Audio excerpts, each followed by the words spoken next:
People are having fun, children out trick-or-treating. It's one of those holidays, okay?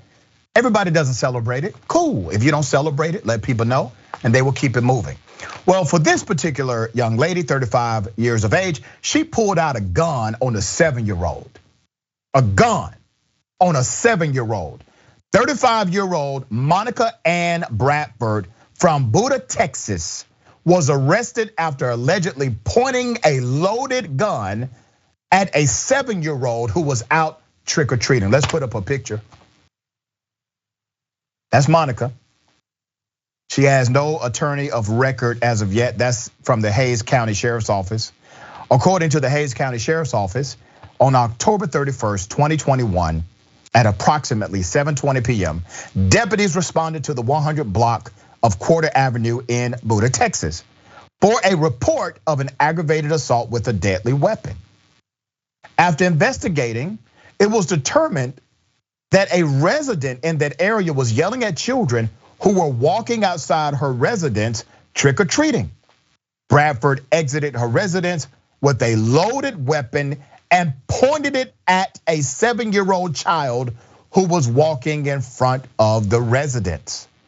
Bradford was in fact taken into custody and charged with aggravated assault with a deadly weapon, a second-degree felony. Bradford was transported to the Hays County Jail. Her bond was set at $10,000 cash or surety, which means she can put up property as well.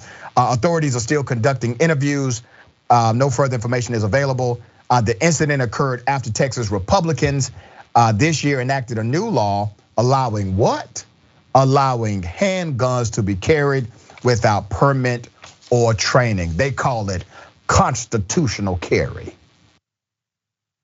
They don't want any license, no prerequisite for you to carry a gun. You don't have to go and get a license to do so because it's constitutional. So they believe in constitutional carry, but they do not believe in constitutional voting. No, you gotta have an ID for that. You need to present evidence of your right to vote, but you don't need to present evidence of your right to bear arms. That's the logic of Texas. My brother, your thoughts?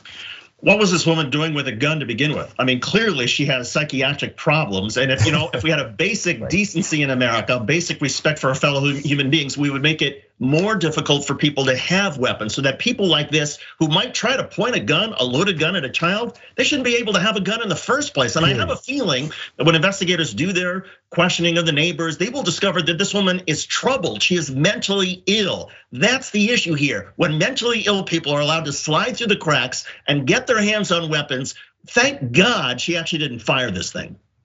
Yeah, thank God for that. So we'll see what happens in their investigation, but I think you're right. I think they're gonna find some other things in her background.